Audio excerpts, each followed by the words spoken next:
People have been asking in the comments what do I think about Intel.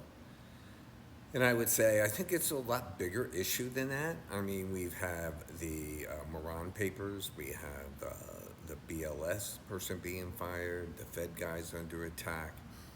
This is all relatively new, at least as far as I know, in our society. And it made me think, and I've been thinking about this for the last month or two, and I've not been able to really kind of figure out how I want to talk about this. But in speaking with Margarita from the Stanford Idea Lab, I think I came up with a way that I'd like to approach this, and so here we go. You know, in ancient times, when the map makers got to the end of what we knew, the known world or the known explored world, they would throw a couple dragons in the water and say, here be dragons, because we didn't know what was there. And human beings, for the most part, when we don't know about something, with the unknown, we're afraid of it, okay? So we're moving into, I would imagine, very unknown territory given what we've done for the last, let's say, 80 years. But if we want to take a look at the arc of the economic, whatever you're going to say, model theories that were being fought over and argued over for the last, since basically 1910, you have to remember something. In the 1880s, it was called the Age of Empires. And if you look around the world, other than America and Mexico, everybody was under a king or a queen or an emperor or whatever, okay? In fact, this very famous photo of the kings of Europe was taken in 1910, okay? This is 1910. And we didn't have as many countries as we do now, so these guys controlled Europe. But don't think it's Europe. We had the emperor in Russia, China, Japan. This was the norm, okay? But also during this period of time, economics were changing rapidly because society was changing rapidly. Technological revolution was happening. We were moving from the farms to the city. We now had machines. We had cars and airplanes and all these things that were radically changing society, the way we worked together, the way we lived, everything. And of course, this caused incredible political angst. So when you look at the 1910s, 20s, and 30s, and the isms that were out there, because everything was changing. The economic and political ideologies were largely being shaped by the interplay of labor, capital, and means of production. I want you to remember that. These are the three things at the base level that all the societies, countries, people were arguing over.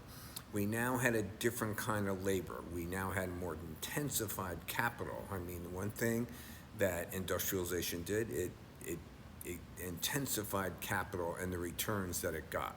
And obviously, the means of production amid rapid industrialization was huge. So new isms started being developed as people said, how should these three things interplay with each other? Labor, capital, and means of production. And you can read these things here. This was 1910. The one thing I'm going to point out here, you have the 10s, the 20s, and 30s. If you called someone a socialist or a socialism in the 10s and you talked about it in the 30s, they were entirely two different things. They wouldn't, the 10s would not recognize the 30s, okay? And that means that we just adopted the words and kept them going. Doesn't mean they were reflective of what was actually happening. Once the words were kind of like in our lexicon, this is what we have. In the 20s, though, we became a lot more focused in what we thought was going to happen, all right? So between the free market people, and now they say fascism here. I want to be clear on this. We're not talking about politics here. We're talking about economic models. And when I was in university, Ramsey Frangul, my economics teacher from Iran, we went over National Socialism as the economic model. Fascism is the political happenings around it. We're not going to talk about that. But National Socialism believed that the government controlled capital allocation and labor markets and so forth, all right? And then, of course, we had people who believed in the rise of scientific management and industrial efficiency, which was basically America. Now, in the 30s, in response to the Great Depression, all right, which happened, 29 was the crash, but really 31 was the first real bad year. And we really came up with, the Keynesian, which was America. And Keynesian actually said we should have some kind of intervention to manage the labor markets, capital allocation, and to stabilize the economies globally, all right? Which everyone then accused Roosevelt of being a socialist, all right? And we had communism, then we had the state-controlled economy. And this was really national socialism. So when you see what the global impact of these was, the second one really caught my eye. There were, as these isms were arguing out, fighting it out, literally in the streets, okay? We had trade breakdowns, currency devaluations, and protectionism became common responses to the global economic woes. Now remember, the globe was in a depression, all right? That's not where we are today. We have economic woes. We're just not that deep in at this time, or maybe we'll never go there. I don't know. So when you take the 10s, the 20s, and the 30s, and you talk about the dominant isms, and then you say, what did labor, capital, and means of production? This is what it looks like, okay? And again, it's labor, capital, means of production. So why do we care? What does it mean to us? Well, we're heading into, I believe, a technological revolution. I think it'll be driven by AI.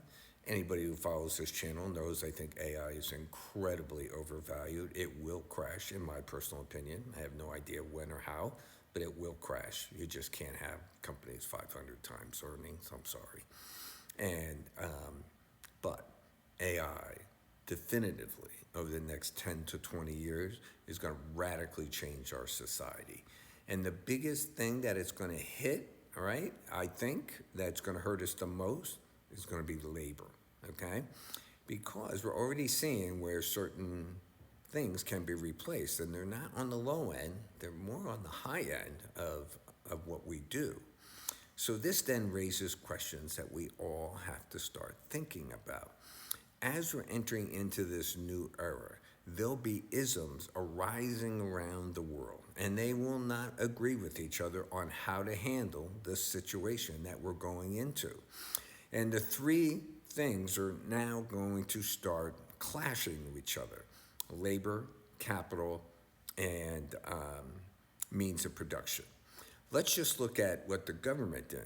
Under Trump's first term, when they gave the big tax cut, they also changed something that didn't come into effect until the fall of 2023, which was that if you hired a person as a programmer, you could write off their salary, $400,000 in the first year.